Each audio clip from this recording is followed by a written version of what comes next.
ખેડૂતોની અઢળક સમસ્યા છે। કચ્છના ખેડૂતો અત્યારે હાઈ ટેન્શન લાઇન જે છે એના કારણે ખૂબ પરેશાન છે। છેલ્લા કેટલાય સમયથી રજૂઆતો કરી રહ્યા છે, વિરોધ પ્રદર્શન પણ કરી રહ્યા છે। અનેક વીજ કંપનીઓ સામે વિરોધ પ્રદર્શન છે। ગઈકાલે ધારાસભ્યને રોકીને પણ બહુ જ બધા સવાલ કરવામાં આવ્યા હતા। આ બધાની વચ્ચે વિપક્ષની ભૂમિકા ક્યાં છે, બહુ પ્રશ્ન થઈ રહ્યો હતો। આમ આદમી પાર્ટી મહાપંચાયત કરવાની છે આ મુદ્દે। કચ્છમાં મહાપંચાયત કરે એની પહેલાં હવે એ જાહેરાત કરવામાં આવી છે કે આ મુદ્દે લીગલી લડવા પણ અમે તૈયાર છીએ।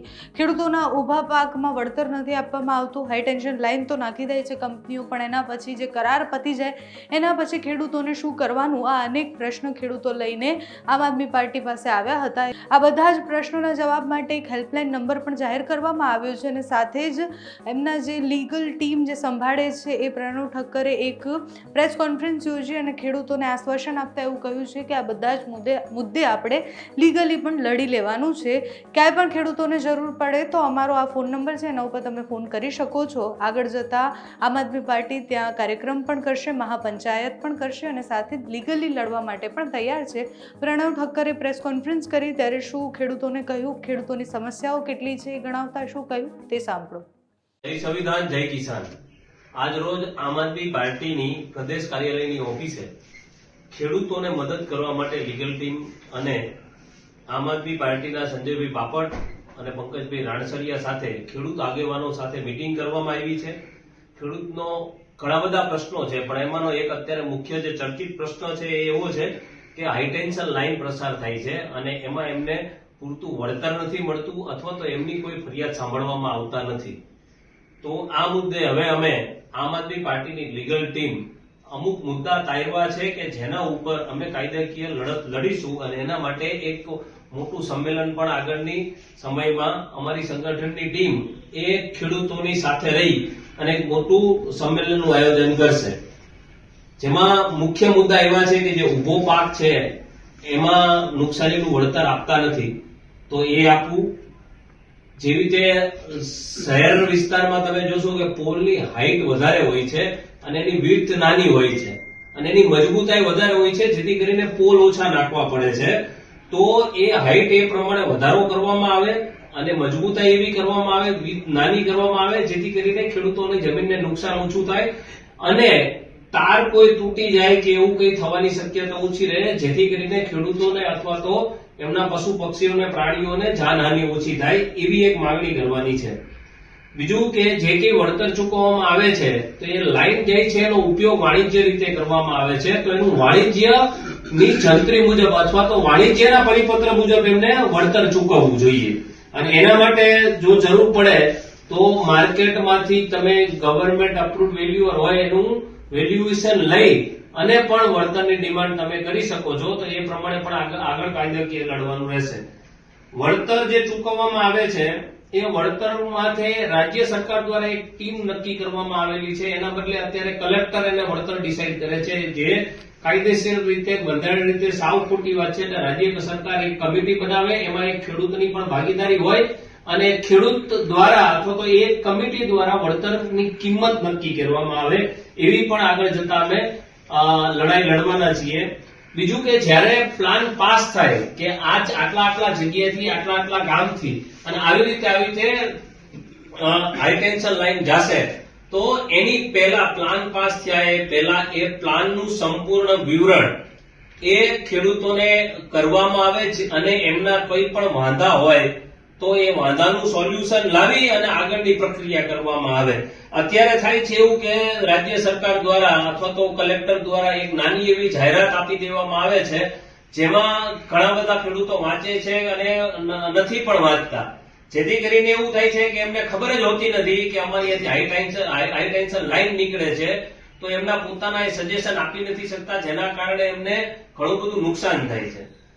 ત્રીજું કે આ જે કઈ પ્લાન પાસ થાય તો એમાં ગ્રામ સભા એટલે જે ગામની ગ્રામ સભા છે એનો મહત્વનો રોલ હોવો જોઈએ અને એ રોલ થકી એમનામાં પહેલા જે પ્લાન પાસ થાય એનો ઠરાવ પસાર થાય અને પછી એની રજૂઆત કલેક્ટરમાં જાય, આવી વ્યવસ્થા કરવાની છે। બીજું કે જે કે વાયર તૂટે છે અને જેનાથી કોઈ પ્રાણી મરી જાય છે, કોઈ પશુ મરી જાય છે અથવા તો કોઈ માણસને એટલે ખેડૂતોને જાનહાનિ થાય છે, તો એના માટે વળતર કેવી રીતે ચૂકવવું, અથવા તો જે પશુઓ માટે અથવા તો મનુષ્ય માટે ભગવાન ના કરે એવી કોઈ ઘટના બને તો એના માટે એમને વીમાની પણ સગવડતા આપવી, જે કંપની જે આ હાઈટેન્શન લાઈન નાખે છે એને. બીજું કે આ જે આખો પ્રોજેક્ટ હોય છે તો એ 25 વર્ષ માટેનું હોય છે અને 25 વર્ષ સુધીનું જ વળતર એમને ચૂકવે છે. પણ 25 વર્ષ પછી હાઈટેન્શન લાઈનનું શું કરવાનું, અથવા તો એનું ફરી વખત વળતર મળશે કે નહીં મળે. 25 વર્ષ માટે તમે જગ્યા લઈ લીધી અને એ જગ્યા તમારે 25 વર્ષ પછી ખાલી કરવાની હોય તો તમે વળતર ચૂકવતા નથી, અથવા તો હવે તમે ચૂકવશો તો કેવી રીતે ચૂકવશો, એની એક પોલિસી સરકાર દ્વારા બનાવવામાં આવે. બીજું કે જે જગ્યાએ પોલ નાખવામાં આવે છે તો એ પોલ નાખે છે તો ખેતરની શરૂઆતથી જે પોલની જગ્યા છે અહીંયા આખું આબળ કુબળ કરી નાખવામાં આવે છે. ઉભો પાકનો તો નાશ થાય જ છે, પણ પછી જે વળતર મળ્યું હોય છે એના 10-20% તો એ ખેડૂતોએ એને સમતળ કરવામાં વાપરી નાખવો પડે છે. એટલે આ કાયદામાં લખેલું છે કે એને વ્યવસ્થિત કરીને નથી આપતું, જે કંપનીએ કરવાનું હોય છે. અને જો એ નહીં કરી આપે તો એ અમારા આમ આદમી પાર્ટીના અને ખેડૂતોની આખી ટીમ એના માટે પણ કંપનીઓ સાથે અથવા તો સરકારની કલેક્ટર સામે પણ રજૂઆત કરી અને એ કામ કરાવશે, અને નહીં કરાવે તો પછી અમે કોર્ટમાં પણ જઈશું.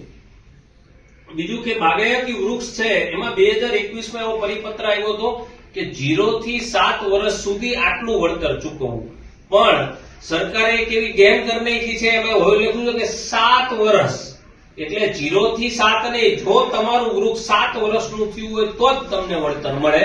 આવો એક 2023માં પરિપત્ર કરવામાં આવ્યો છે. તો આ તમામે તમામ વસ્તુ છે કે જેમાં ખેડૂતોને જબ્બર નુકસાન થાય છે, માવઠાની અસર થાય છે, કડદો થાય છે. એની સાથે સાથે આ ઈસ્ટ ઇન્ડિયા કંપની જે કંઈ આવે છે, જે ભારતીય જનતા પાર્ટી દ્વારા આવેલી હોય છે, એ તમામે તમામ 1885 ટેલિગ્રાફ એક્ટ મુજબ કામ કરે છે. જે અંગ્રેજોએ પોતાની કંપનીને જગ્યા મળી રહે અને આપણા ખેડૂતોનું લોહી ચૂસી લે એના માટે જે કાયદો બનાવ્યો હતો એ કાયદો અત્યારે પણ ચાલુ છે.